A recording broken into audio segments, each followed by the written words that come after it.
AI. More agentic capabilities. An AI agent. Agents. Agentic workflows. Agentic.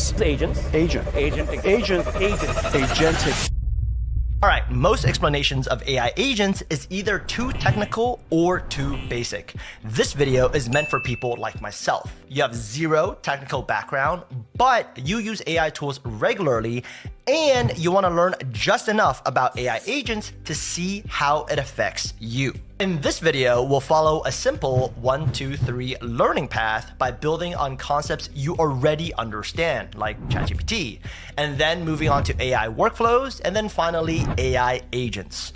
All the while using examples you will actually encounter in real life. And believe me when I tell you those intimidating terms you see everywhere like RAG, or React, they're a lot simpler than you think. Let's get started. Kicking things off at level 1, large language models. Popular AI chatbots like ChatGPT, Google Gemini, and Claude are applications built on top of large language models, LLMs, and they're fantastic at generating and editing text. Here's a simple visualization. You, the human, provides an input and the LLM produces an output based on its training data. For example, if I were to ask ChatGPT to draft an email requesting a coffee chat, my prompt is the input, and the resulting email that's way more polite than I would ever be in real life is the output. So far, so good, right? Simple stuff. But what if I ask ChatGPT when my next coffee chat is? Even without seeing the response, both you and I know ChatGPT is gonna fail because it doesn't know that information. It doesn't have access to my calendar. This highlights two key traits of large language models. First, despite being trained on vast amounts of data, they have limited knowledge of proprietary information, like our personal information or internal company data. Second, LLMs are passive. They wait for our prompt and then respond, right? Keep these two traits in mind moving forward. Moving to level 2, AI workflows. Let's build on our example. What if I, a human, told the LLM, every time I ask about a personal event, perform a search query and fetch data from my Google Calendar before providing a response? With this logic implemented, the next time I ask, when is my coffee chat with Elon Husky, I'll get the correct answer because the LLM will now first go into my Google Calendar to find that information. But here's where it gets tricky. What if my next follow-up question is, what will the weather be like that day?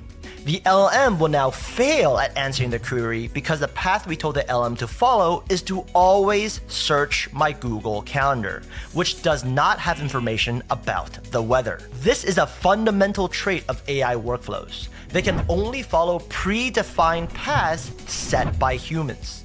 And if you want to get technical, this path is also called the control logic. Pushing my example further, what if I added more steps into the workflow by allowing the LLM to access the weather via an API and then, just for fun, use a text-to-audio model to speak the answer? The weather forecast for seeing Elon Husky is sunny, with a chance of being a good boy. Here's the thing. No matter how many steps we add, this is still just an AI workflow. Even if there were hundreds or thousands of steps, if a human is the decision maker, there is no AI agent involvement. Pro tip, Retrieval-Augmented Generation, or RAG, is a fancy term that's thrown around a lot. In simple terms, RAG is a process that helps AI models look things up before they answer, like accessing my calendar or the weather service. Essentially, RAG is just a type of AI workflow. By the way, I have a free AI toolkit that cuts through the noise and helps you master essential AI tools and workflows. I'll leave a link to that down below. Here's a real-world example. Following Helena Liu's amazing tutorial, I created a simple AI workflow using make.com. Here you can see that first I'm using Google Sheets to do something. Specifically, I'm compiling links to news articles in a Google Sheet, and this is that Google Sheet. Second, I'm using Perplexity to summarize those news articles. Then, using Claude and using a prompt that I wrote, I'm asking Claude to draft a LinkedIn and Instagram post. Finally, I can schedule this to run automatically every day at 8 a.m. As you can see, this is an AI workflow because it follows a predefined path set by me. Step 1, you do this. Step 2, you do this. Step 3, you do this. And finally, remember to run daily at 8 a.m. One last thing, if I test this workflow and I don't like the final output of the LinkedIn post, for example, as you can see right here, it's not funny enough and I'm naturally hilarious, right? I'd have to manually go back and rewrite the prompt for Claude, okay? And this trial and error iteration is currently being done by me, a human. So keep that in mind moving forward. All right, level 3, AI agents. Continuing the make.com example, let's break down what I've been doing so far as the human decision maker.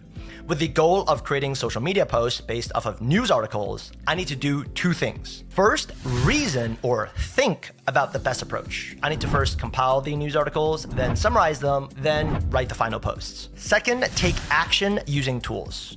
I need to find and link to those news articles in Google Sheets, use Perplexity for real-time summarization, and then Claude for copywriting. So, and this is the most important sentence in this entire video, the one massive change that has to happen in order for this AI workflow to become an AI agent is for me, the human decision maker, to be replaced by an LLM. In other words, the AI agent must reason. What's the most efficient way to compile these news articles? Should I copy and paste each article into a Word document? No, it's probably easier to compile links to those articles and then use another tool to fetch the data. Yes, that makes more sense. The AI agent must act, aka do things via tools. Should I use Microsoft Word to compile links? No, inserting links directly into rows is way more efficient. What about Excel? No, the user has already connected their Google account with make.com, so Google Sheets is a better option. Pro tip, because of this, the most common configuration for AI agents is the React framework. All AI agents must reason and act, so react. Sounds simple once we break it down, right? A third key trait of AI agents is their ability to iterate. Remember when I had to manually rewrite the prompt to make the LinkedIn post funnier? I, the human, probably need to repeat this iterative process a few times to get something I'm happy with, right? An AI agent will be able to do the same thing autonomously. In our example, the AI agent would autonomously add in another LLM to critique its own output. Okay, I've drafted V1 of a LinkedIn post. How do I make sure it's good? Oh, I know. I'll add another step where an LLM will critique the post based on LinkedIn best practices. And let's repeat this until the best practices criteria are all met. And after a few cycles of that, we have the final output. That was a hypothetical example. So let's move on to a real-world AI agent example. Andrew Ng is a preeminent figure in AI, and he created this demo website that illustrates how an AI agent works. I'll link the full video down below, but when I search for a keyword like skier, enter, the AI vision agent in the background is first reasoning what a skier looks like. A person on skis going really fast in snow, for example, right? I'm not sure. And then it's acting by looking at clips in video footage, trying to identify what it thinks a skier is, indexing that clip, and then returning that clip to us. Although this might not feel impressive, remember that an AI agent did all that instead of a human reviewing the footage beforehand, manually identifying the skier and adding tags like skier, mountain, ski, snow. The programming is obviously a lot more technical and complicated than what we see in the front end, but that's the point of this demo, right? The average user like myself wants a simple app that just works without me having to understand what's going on in the back end. Speaking of examples, I'm also building my very own basic AI agent using NAN. So let me know in the comments what type of AI agent you'd like me to make a tutorial on next. To wrap up, here's a simplified visualization of the 3 levels we covered today. Level 1, we provide an input and the LLM responds with an output. Easy. Level 2, for AI workflows, we provide an input and tell the LLM to follow a predefined path that may involve retrieving information from external tools.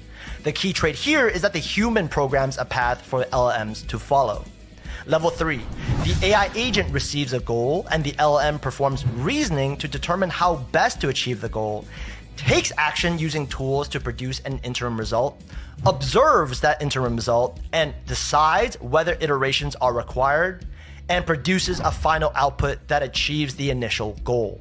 The key trait here is that the LLM is the decision maker in the workflow. If you found this helpful, you might want to learn how to build a prompts database in Notion. See you on the next video. In the meantime, have a great one.